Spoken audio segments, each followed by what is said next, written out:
The rain was coming down hard in New York City, turning the streetlights into blurry streaks of orange and white against the wet pavement. It was the kind of cold, biting rain that makes you want to stay inside, but for Keanu Reeves, the weather was just a background detail to a very long day. He had spent hours in interviews, answering the same questions over and over again, smiling until his face hurt. All he wanted now was to disappear. He didn't want to be a movie star. He didn't want to be recognized. He just wanted to be a regular guy who could find a quiet corner to sit and think.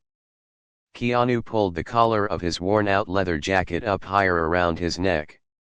It was a jacket he had owned for years, beaten up and soft from use, not something a stylist would pick for a red carpet. On his head, he pulled a simple baseball cap low, shading his eyes. To complete the disguise, he wrapped a thick, dark scarf around the lower half of his face. He looked at his reflection in a shop window as he walked past. He didn't look like an action hero or a Hollywood icon, he looked like anyone else trying to get home on a Tuesday night. He arrived at the hotel entrance. The doorman, busy hailing a cab for a woman in a fur coat, barely glanced at the scruffy man walking in. Keanu let out a small breath of relief. This was exactly what he wanted. Inside, the lobby was bright and bustling with people. There were businessmen in suits checking emails on their phones, couples arguing about luggage, and tourists marveling at the high ceilings. Keanu moved through them like a ghost, keeping his head down, his hands stuffed deep in his pockets. He walked up to the long mahogany reception desk. The clerk behind the counter was typing furiously on a computer, looking stressed. Keanu waited patiently, shifting his weight from one foot to the other. When the clerk finally looked up, his eyes scanned Keanu's messy clothes and tired posture.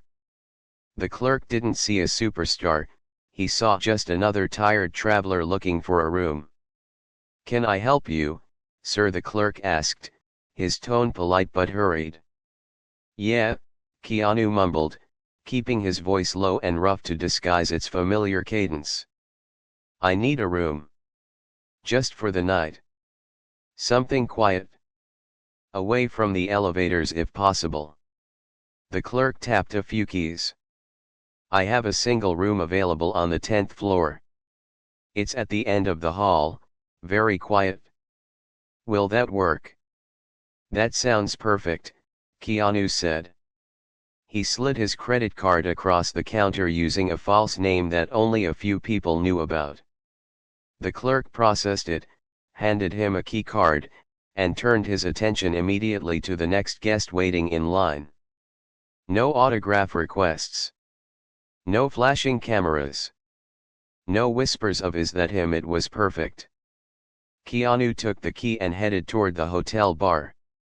He wasn't in the mood for alcohol, but he knew the bar would be darker and quieter than the lobby. He found a small booth tucked away in a shadowy corner, far from the main entrance. The air smelled of coffee beans and old wood. He sat down and sank into the soft leather seat, finally letting his shoulders relax. A waiter wandered over, looking a bit bored. "What can I get you?" "Just a black coffee, please," Keanu said. "And maybe a glass of water." The waiter nodded and walked away. Keanu pulled a crumpled script out of his jacket pocket. He had a meeting the next day and needed to memorize some lines, but his heart wasn't in it. He opened the pages and stared at the words, but they weren't sinking in. Instead, he found himself watching the room. It was fascinating to watch people when they didn't know they were being watched. At a table nearby, a man in an expensive suit was loudly bragging to his date about how much money he had made that week, waving his arms around. Near the window, a young couple sat in silence, both looking at their phones instead of each other. The bar was full of noise, but it felt lonely. Keanu sipped the hot coffee the waiter placed in front of him, enjoying the warmth spreading through his chest. He felt invisible, and for a man who was constantly stared at, invisibility was a luxury. He was just about to try reading his script again when a voice from the booth directly behind him cut through the ambient noise. It wasn't particularly loud, but there was a sadness in the tone that made Keanu stop and listen. "I don't know how much longer he can hold on, man," the voice said. It sounded rough, like the person had been crying or hadn't slept in days. Keanu froze. He knew he shouldn't eavesdrop. It was rude, and he valued his own privacy more than anything. But something about the raw pain in the stranger's voice made it impossible to tune out. He sat very still, pretending to read, but his ears were locked on the conversation behind him. "The doctors are saying it's aggressive," another voice replied. "They're trying a new treatment, but the insurance, it's a nightmare. I'm working double shifts, but it's never enough." Keanu's grip on his coffee cup tightened. He stared at the script, but the words were just black shapes on a white page. He could hear the sound of a heavy sigh from the other side of the booth. "It's not just the money," the first voice said, cracking slightly. "It's seeing him like that. He used to be so strong. He was the guy who taught me how to ride a bike, how to throw a punch. Now he can't even get out of bed without help." There was a long silence. Keanu could imagine the two men sitting there, perhaps staring into their drinks, weighed down by the heaviness of life. "You know what gets him through it, though," the first voice continued, a little lighter now. "The movies. Seriously. We put on those John Wick movies, and for 2 hours, he's not sick. He's not in pain. He's just watching this guy who keeps getting beat down but keeps getting back up. It sounds crazy, but that character gives him hope. He says if Wick can keep fighting, maybe he can too." Keanu felt a sudden lump form in his throat. He slowly closed his script. The noise of the bar, the clinking glasses, the loud laughter from the businessman's table seemed to fade away until all he could hear was the conversation behind him. Here he was, sitting in a corner trying to hide from the world, feeling tired and sorry for himself after a long day of work. Meanwhile, just a few feet away, a man was finding strength in a character Keanu played. It wasn't about the stunts or the explosions or the box office numbers. It was about resilience. It was about the refusal to stay down. The man's words echoed in Keanu's mind: if Keanu Reeves knew what he was doing for people like us, maybe he wouldn't be just some distant celebrity. Keanu sat there, stunned. He had received thousands of compliments in his life, but none of them had ever hit him quite like this. This was real. This wasn't a critic reviewing a film. This was a human being talking about the survival of someone he loved. Keanu looked at his reflection in the dark window of the booth. He saw the cap, the scarf, the disguise. He realized then that staying hidden wasn't the most important thing anymore. He couldn't just listen to this and walk away. He had to do something. He took a deep breath, his heart beating a little faster than usual, and made a decision that would turn a quiet night into a memory these men would never forget. Keanu sat there for a long moment, the untouched coffee growing cold in front of him. The noise of the hotel bar seemed to have rushed back in all at once: the clinking of ice cubes, the low hum of conversations, the music playing softly from the speakers, but it all felt like background noise to the heavy thoughts running through his mind. He kept looking down at the script on the table, but the words meant absolutely nothing to him anymore. All he could think about was the conversation happening just a few feet away, on the other side of the thin partition. He felt a strange tightness in his chest, a mix of sadness and responsibility that he couldn't just shake off. He took a slow, deep breath and leaned back into the booth, trying to calm his racing heart. For years, he had mastered the art of being invisible. He liked being the quiet guy in the corner who watched the world go by. It was safer that way. It was easier. But tonight, anonymity felt like a wall he didn't want to hide behind anymore. He realized that he was witnessing a moment of pure, unfiltered human life, not a scene in a movie. These weren't actors reciting lines about pain and hope, they were real people dealing with a terrible situation. And somehow, in the middle of their struggle, they had found a connection to the work he did. That wasn't something he could take lightly. He turned his head slightly, pretending to look for a waiter, but he was actually stealing a glance at the two men. The one who had spoken about his brother was slumped forward, his elbows on the table, staring into a half-empty glass of beer. His friend was sitting across from him, looking equally tired, rubbing his temples as if trying to massage away a headache. They looked exhausted, not just from a long day at work, but from the heavy weight of worry they had been carrying for who knows how long. They were just regular guys, probably squeezing in this drink after a long shift at the hospital or before heading home to sleep on an uncomfortable chair in a waiting room. Keanu thought about his own life.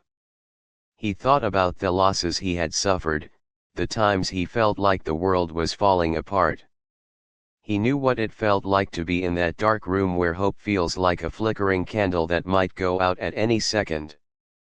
He knew that sometimes, the only thing that keeps you going is a small distraction, a story that makes you feel strong even when you feel weak. Hearing that his character, a fictional assassin who gets beaten up and keeps standing up, was giving strength to a sick stranger hit him harder than any critic's review ever could. He looked around the bar again. It was busy, full of people laughing and chatting, completely unaware of the little drama unfolding in the corner. If Keanu got up and walked out of the hotel right now, nobody would stop him. He could go up to his room, order room service, and go to sleep. He would be safe, and his privacy would be intact. But as he shifted in his seat, he felt a strong pull, a voice inside him telling him that walking away wasn't the right thing to do. He had been given a gift by overhearing that conversation, a glimpse into how his art was affecting the real world. Ignoring it felt wrong. He reached up and adjusted the baseball cap, pulling the brim down just a little tighter. Then he tugged at his scarf, making sure his face was still covered. He wasn't ready to be Keanu Reeves the movie star yet. He didn't want a scene. He didn't want people pulling out their phones and screaming.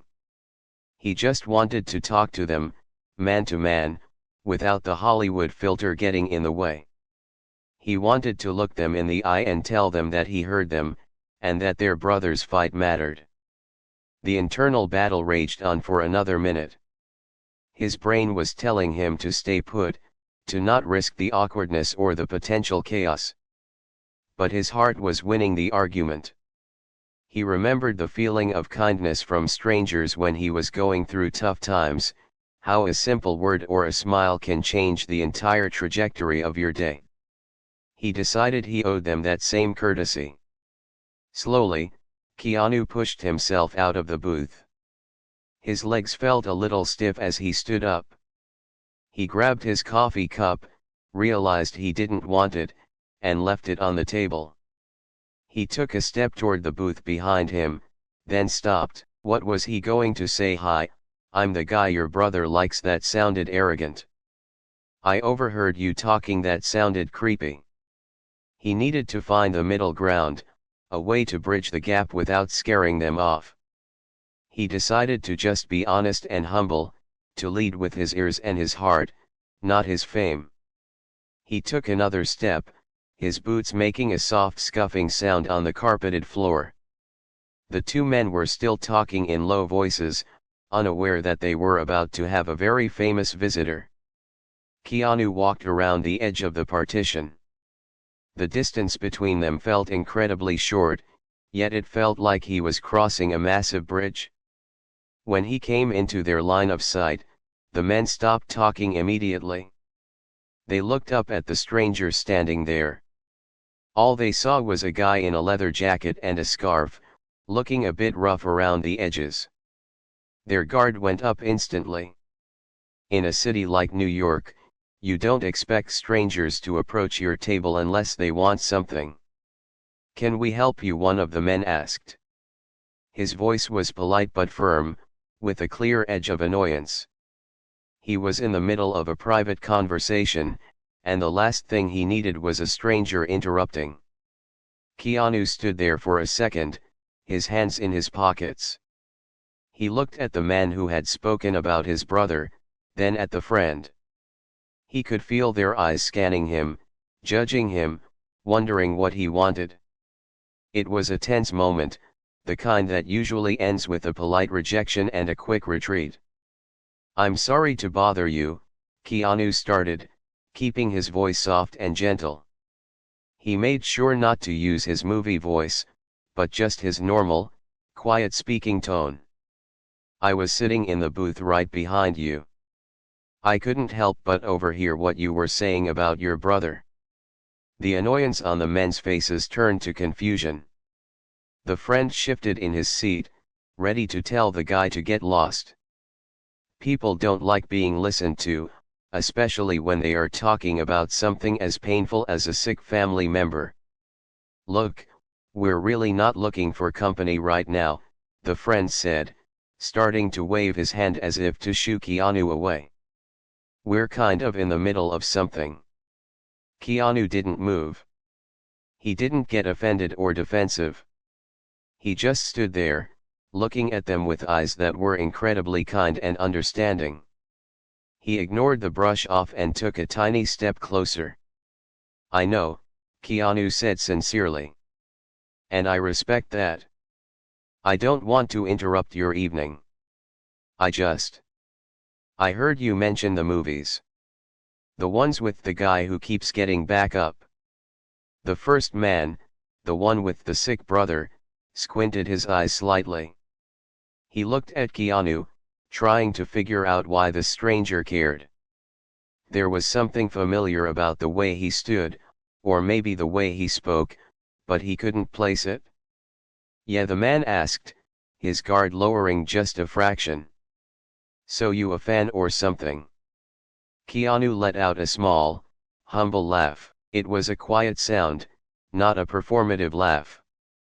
"Something like that. Look, I know this is strange. I was sitting over there, and I was really moved by what you said. About your brother finding strength in that character. It meant a lot to me to hear that." The two men looked at each other. They were baffled. This scruffy guy in the corner was genuinely emotional about a conversation he wasn't even supposed to hear. The tension in the air began to shift. It wasn't about an intrusion anymore, it was about a strange, unexpected moment of connection. "Do you mind if I sit down for just a minute?" Keanu asked. "I promise I'm not trying to sell you anything or ask for money. I just want to buy you guys around and tell you something." The friend looked skeptical, but the man with the sick brother seemed curious. He saw something in the stranger's eyes, a sadness that matched his own. He nodded his head slowly toward the empty seat next to him. "All right," the man said, his voice unsure. "You can sit. But make it quick." Keanu let out a breath he didn't know he was holding. He pulled out the chair and sat down. As he settled into the seat, he pulled his scarf down just a little, revealing his mouth, but he kept the cap low. He was sitting right across from them now, close enough that they could see the lines of worry on his own face. He wasn't the untouchable celebrity on a screen anymore, he was just a human being sharing a table with two other humans, brought together by circumstance and a story about never giving up. The air around the small, round table felt heavy and thick. Keanu sat on the edge of the booth chair, his hands resting on his knees, trying to look as small and non-threatening as possible. The two men were staring at him, a mix of confusion and annoyance still lingering on their faces. To them, he was just a random guy who had invited himself to their table, interrupting a private moment of grief.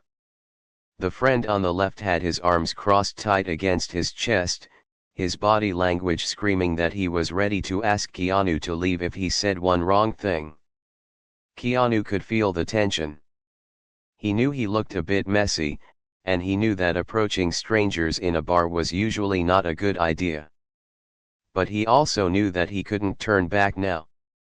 He needed to bridge the gap between them. He looked over at the waiter, who was passing by, and caught his eye. "Hey, can we get 3 of whatever they're drinking and put it on my tab?" Keanu said, nodding toward the men's glasses. The waiter looked a bit surprised but nodded and walked away. The man with the sick brother looked up, his eyebrows furrowing. "You really don't have to do that, man," he said, his voice tired. "We're okay." "I know I don't have to," Keanu replied softly. "I want to. It sounds like you guys have had a long week. Actually, it sounds like you've had a long year." That simple sentence seemed to break the ice a little. The man's shoulders dropped, just an inch, and the defensive look in his eyes faded into something sadder. He let out a long breath and looked down at his hands. "Yeah, you could say that," the man muttered. "It's been rough." Is he in a lot of pain?" Keanu asked. He didn't ask like a doctor or a stranger asking for polite conversation. He asked like someone who genuinely knew what pain looked like. The man paused for a moment, surprised by the question. Usually, people would say things like "I'm sure he'll get better" or "stay positive." They didn't ask about the pain. They didn't want to hear about the hard parts. "Some days are better than others," the man said slowly. He took a sip of his drink. "But the treatment, it wipes him out completely. He spends half the day sleeping just to escape it. When he is awake, he's in too much pain to move much. That's why the movies help. They take his mind off it for a while." The friend, who had been silent until now, uncrossed his arms. He looked at Keanu with a bit more curiosity. "It's weird, right? I mean, it's just an action movie. Lots of shooting and fighting. But he loves it. He says the main guy, Wick, he's lost everything too, but he just keeps going. It gives my brother something to hold onto." Keanu nodded his head slowly. He listened to every word, letting them sink in. He thought about the character he played on screen, the stoic, silent figure who faced impossible odds. He always played that character with a sense of sorrow, with the idea that the man was fighting for a memory or for a purpose. Hearing that this internal struggle was actually helping a real person stay alive was overwhelming. "That makes sense to me," Keanu said, his voice barely above a whisper. "Sometimes, when you feel like you've lost everything, seeing someone else get knocked down and stand back up, it reminds you that you can do it too. Even if you're scared. Even if it hurts." The man with the sick brother looked up at Keanu, really looking at him for the first time. He saw a kindness in this stranger's eyes that he hadn't expected. It wasn't pity. It was understanding. "Exactly," the man said, his voice cracking a little. "That's exactly it. I tell him to be strong, but I know he's tired. He sees that guy on screen getting shot and stabbed and bleeding, and he just keeps walking. It makes my brother feel like he can survive one more day of the needles and the medicine." The waiter arrived with 3 fresh glasses. Keanu thanked him and slid one toward each of the men. He picked up his own but didn't drink it immediately. He just held the cold glass, feeling the condensation on his fingers. "You're a good brother," Keanu said simply. Being there, listening to him, finding things that make him feel better, that's the most important job in the world right now. Don't underestimate that. The friend smiled a little, a small, genuine smile. "Thanks, man. We try. It's just hard, seeing someone you love fade away. It makes you angry at the world sometimes." "I know," Keanu said. And he did know. He knew the anger that comes with loss. He knew the feeling of the world being unfair. But he also knew that anger wasn't the thing that kept you going in the end. It was love. It was the quiet moments of care. "The anger is normal," Keanu continued. "But don't let it take up all the space in your head. Save some room for the good moments, too. Even if they're just small ones. Like watching a movie together." They sat in silence for a moment, but it wasn't an awkward silence anymore. It was a comfortable silence, shared by three people who were all thinking about the struggles of life. The bar was still noisy around them, the clinking of glasses, the loud music, the chatter of other patrons, but it felt like they were in their own little bubble. The man with the sick brother took a long drink from his glass and then looked at Keanu again. He seemed to be studying his face, trying to figure out why the stranger felt so familiar. "You speak pretty well about this," the man said. "You sound like you understand the character more than most people. Are you a writer or something, or an actor?" Keanu smiled under his scarf. He could feel the moment approaching. He had built a connection. He had shared their burden for a few minutes. Now, he had to decide how to step out of the shadows. He didn't want to ruin the moment by turning it into a spectacle, but he also knew that he owed them the truth. "I've done a little acting," Keanu said, his eyes twinkling just a bit. "I've spent a lot of time thinking about that character. About why he fights. I always hoped that people would see more than just the violence in those movies. I hoped they would see the heart underneath." The friend leaned forward, squinting his eyes. "Wait a minute. The way you talk, and the voice." He looked at his friend, then back at Keanu. His eyes went wide. The man with the sick brother looked at his friend's reaction, then back at Keanu. He noticed the leather jacket, the build of the man, the incredibly polite way he spoke. A look of shock started to dawn on his face. "No way," the friend whispered. "No way." Keanu took a deep breath. It was now or never. He reached up and slowly pulled the baseball cap off his head, running a hand through his dark hair. Then, with a gentle smile, he loosened the scarf and pulled it down to reveal his face. The reaction was instant.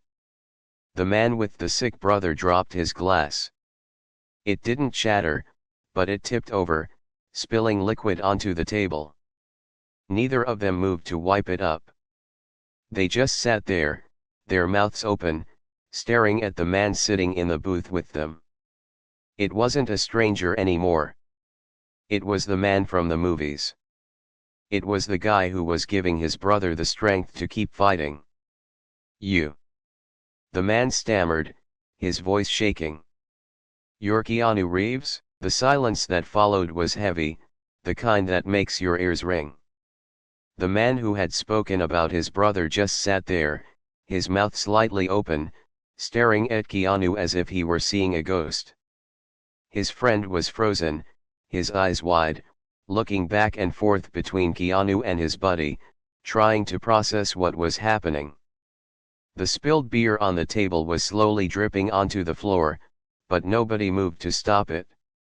In that moment, the chaotic noise of the hotel bar, the clinking glasses, the loud music, the laughter seemed to vanish completely. It was just the three of them in a tiny, Shocked bubble. Keanu saw the panic rising in their eyes. He knew that look.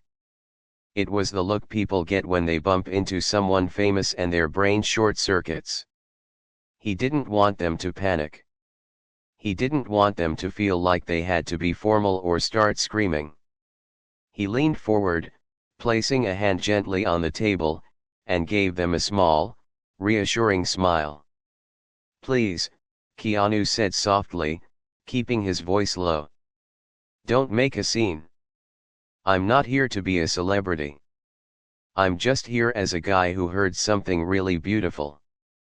The friend swallowed hard, his Adam's apple bobbing up and down. I don't believe it. You're actually him. You're actually John Wick." Keanu let out a quiet chuckle and shook his head. "No, I'm Keanu. John Wick is the guy in the movies. I'm just the actor who plays him. There's a big difference." The man with the sick brother finally found his voice. He reached for a napkin to wipe up the spilled drink, his hands trembling a little. "I am so sorry," he stammered. "I made a total fool of myself. I was complaining about everything, and you were sitting right there." "Don't apologize," Keanu said immediately. He reached out and gently stopped the man from frantically wiping the table. "Please. You didn't do anything wrong. You were talking about your brother. You were being honest. That is the most important thing you can be. I should be the one apologizing for eavesdropping." The friend sat back, still looking dazed. "But, why would you come sit with us? You could have just walked away. You could have gone up to your penthouse suite or whatever." "Because what you said touched me," Keanu said, his expression turning serious again. He looked them both in the eye, his gaze intense but warm. "You know, making movies is my job. I go to work, I learn lines, I hit my marks, and I hope people enjoy the show. But sometimes, you wonder if it actually matters. You wonder if it's just entertainment. Hearing you say that those movies help your brother, that gives him a reason to keep fighting, that makes everything I do worth it. It makes me feel like I'm not just punching the air for 2 hours." The man with the sick brother took a deep breath, his eyes getting a little watery. "He really loves them, man. He's tough, you know, he was always the tough guy. But this sickness, it breaks you down. To see him watch you, getting beat up and bleeding, and then see you stand up again, it makes him feel like he isn't weak. It makes him feel like a fighter." "He is the fighter," Keanu said firmly. "I'm just pretending. I have stuntmen and special effects. I have a script that tells me I win in the end. Your brother doesn't have a script. He doesn't know how his movie ends. That takes a kind of courage I don't know if I have. He is the hero, not me." The two men looked at each other. They hadn't expected that. They expected a movie star to maybe sign a napkin or take a selfie and leave. They didn't expect him to tell them that they were the strong ones. It shifted the dynamic completely. The awe was still there, but it was mixed with a deep sense of respect. "You're a humble guy," the friend said, shaking his head slowly. "I read stuff about you online, but you never know if it's true. They say you're decent. They weren't lying." Keanu shrugged. "I just try to be a human being. We're all just walking through life trying to figure it out. Tonight, I was trying to hide in the corner, and the universe decided to put me next to you too. I think I needed to hear your story more than you needed to meet me." For the next 15 minutes, the three of them talked like old friends. The nervousness melted away, replaced by a comfortable camaraderie. They didn't talk about Hollywood or premieres. They talked about life. They talked about how hard it is to watch someone you love suffer. They talked about the small moments that keep you going: a good cup of coffee, a sunny day, or a movie that makes you forget your pain for an hour. Keanu listened more than he talked. He asked about the brother's favorite foods, what he used to do for work, and what kind of music he liked. He treated the brother's life with the utmost respect, treating the details as if they were gold. Eventually, Keanu glanced at his watch and realized how much time had passed. He knew he couldn't stay forever. The longer he sat there, the higher the chance that someone else in the bar would notice him and the quiet moment would turn into a chaotic event. He didn't want that for these men. They deserved peace, not a paparazzi circus. He started to shift in his seat, signaling that he was getting ready to leave. The mood at the table shifted again, a sadness creeping in that the conversation was ending. "I have to get going," Keanu said gently. "I have an early start tomorrow." The disappointment was clear on their faces, but they nodded understandingly. "Of course," the man said. "Thank you. Seriously. This is the weirdest, best night of my life. I can't wait to tell my brother. He's never going to believe me." Keanu smiled, but then a thought crossed his mind. He knew how hard it was to believe something amazing when you were stuck in a hospital bed. He knew that sometimes, stories like this sounded too good to be true. He wanted to make sure the brother knew it was real. He wanted to send something back to the room that would prove that kindness existed, even in the middle of a hard fight. "Don't tell him," Keanu said. "What?" the man asked, confused. "Don't just tell him," Keanu repeated. "Let me do something. Let me send a little surprise up to him. Something that lets him know I was listening." The man started to protest. "Oh no, you don't have to do that. You already gave us your time." "I want to," Keanu said, standing up. He placed his hand on the man's shoulder for a brief second, giving it a firm squeeze. "He's the one fighting the battle. He deserves the gift. Just do me a favor. Tell him to keep watching. Tell him to keep getting back up, no matter how hard it gets. Because he's not alone. We're all rooting for him." Keanu turned toward the bar to catch the waiter's attention. He was ready to turn this quiet conversation into a final act of kindness, something that would hopefully resonate long after he walked out of the hotel doors. The two men watched him, stunned, realizing that the man on the screen was truly a hero in real life, too, just in a much different way than they had imagined. Keanu signaled the waiter with a subtle raise of his hand, keeping his movements calm so as not to draw attention. The young waiter hurried over, looking a little nervous now that he realized who was sitting in the dimly lit corner. The waiter's eyes were wide, darting between Keanu and the two men at the table, clearly piecing together the scene. "Can you help me with something?" Keanu asked, his voice barely above a whisper. He didn't want the whole bar to hear. He reached into his pocket and pulled out his credit card, sliding it across the table face down. "Of course, sir," the waiter replied, his voice hushed. "I want to take care of their bill for tonight," Keanu said, nodding slightly toward the two men. "Everything they've had, and whatever else they want to order. Just put it on this." The waiter nodded respectfully and reached for the card, but Keanu gently put a finger on it to stop him for a second. "And one more thing," Keanu added. "Do you have a bottle of something nice, something that would be good for a toast? I want you to send it up to their room. They mentioned someone very special who isn't feeling well right now. I want you to give them this bottle with a message. Tell them it's a gift from a friend who was just passing through." The waiter smiled, a genuine, warm smile that reached his eyes. He seemed touched by the request. I know exactly the bottle.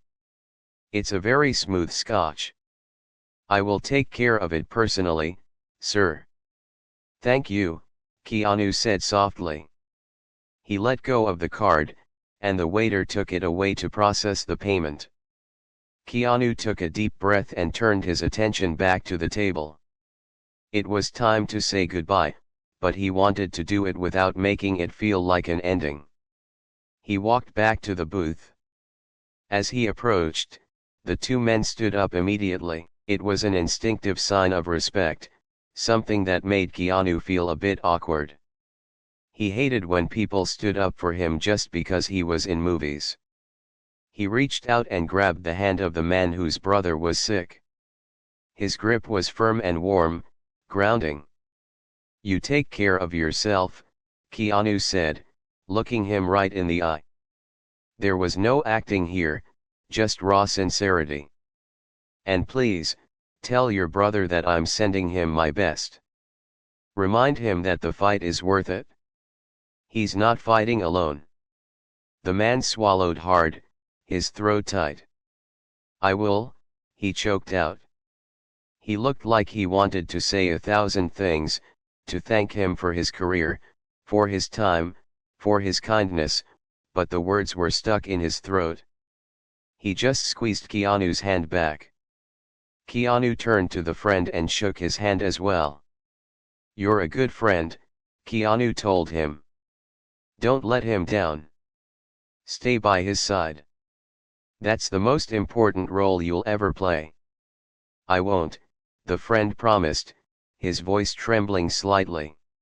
I swear I won't. With a final, gentle nod, Keanu turned and walked away. He didn't look back, not because he didn't care, but because he didn't want to turn the moment into a spectacle.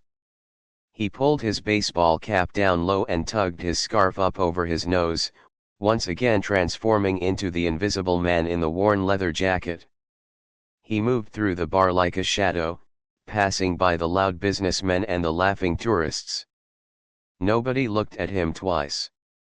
To them, he was just another guy leaving the bar on a rainy Tuesday night. He walked through the lobby, his boots making soft thuds on the marble floor. The doorman opened a large glass door for him, and Keanu stepped out into the cool night air. The rain had finally stopped, leaving the city streets wet and shining under the yellow street lights. The air smelled of wet pavement and cold concrete. He took a deep breath, filling his lungs with the fresh air. He felt lighter than he had when he walked in. The exhaustion from the long day of interviews was still there, digging into his muscles, but the heaviness in his heart was gone. Back inside the booth, the two men sat down slowly. It felt like the gravity in the room had shifted. The table felt larger, the silence louder. Did I dream that? The friend whispered, looking at his hands as if they belonged to someone else. Was that actually real? The man with the sick brother let out a long, shaky breath, rubbing his face with both hands. That was real. That was really him. Just then, the waiter returned. He placed a piece of paper face down on the table and set a heavy, glossy black bag containing a bottle beside it. Mr. Reeves took care of everything, the waiter said softly, leaning in so only they could hear. There is no charge. And he asked me to give you this for your brother. He said to tell you to keep fighting. The man picked up the bag. He peeked inside and saw a top-shelf bottle of scotch, the kind that cost more than he made in a week. But looking at it, he realized the value wasn't in the price tag. It was in the thoughtfulness. It was in the fact that a busy, famous man had taken 10 minutes out of his life to make sure a stranger felt seen. He didn't have to do that, the man said, his voice cracking again. He's a massive star. He could have ignored us. He could have called security to get us away from his table. But he sat there. He listened. He cared, the friend said, wiping a tear away before it could fall. He actually cares. You hear stories about him, but you never think they're true. But they are. He's a good man. The man pulled out his phone, his fingers fumbling slightly as he typed out a text message to his brother. He didn't write a long paragraph about meeting a celebrity. He didn't brag about getting a free drink. Instead, he typed something simple. He wrote, "You were right about him. He's a good man. He sends his love. We're going to get through this." Up in his room, Keanu swiped his keycard and pushed the heavy door open. The room was dark and quiet, exactly how he had wanted it earlier. He tossed his cap and jacket onto the chair and walked over to the large window. He looked out at the city skyline, the lights of the buildings twinkling in the distance like stars on the ground. He thought about the brother in the hospital bed. He thought about the pain and fear that family must be feeling every single day. He wished he could do more. He wished he had superpowers and could heal the sick instantly. But since he didn't, he knew that small acts of kindness were the next best thing. He realized that sometimes, being a hero isn't about jumping out of helicopters or fighting bad guys on a movie screen. Sometimes, being a hero is just sitting down in a booth, listening to someone's pain, and letting them know they aren't invisible. It's about treating a stranger like a friend. It's about using your luck to make someone else's night a little brighter. He smiled to himself, a small, private smile that no one saw. The script on the table could wait until tomorrow. Tonight, he had played a much more important role. He had been a listener. He had been a human being connecting with another human being. And as he turned off the lights and climbed into bed, he felt a sense of peace that no amount of fame or money could ever buy. The world was a little less lonely tonight, not just for the two men in the bar, but for him too.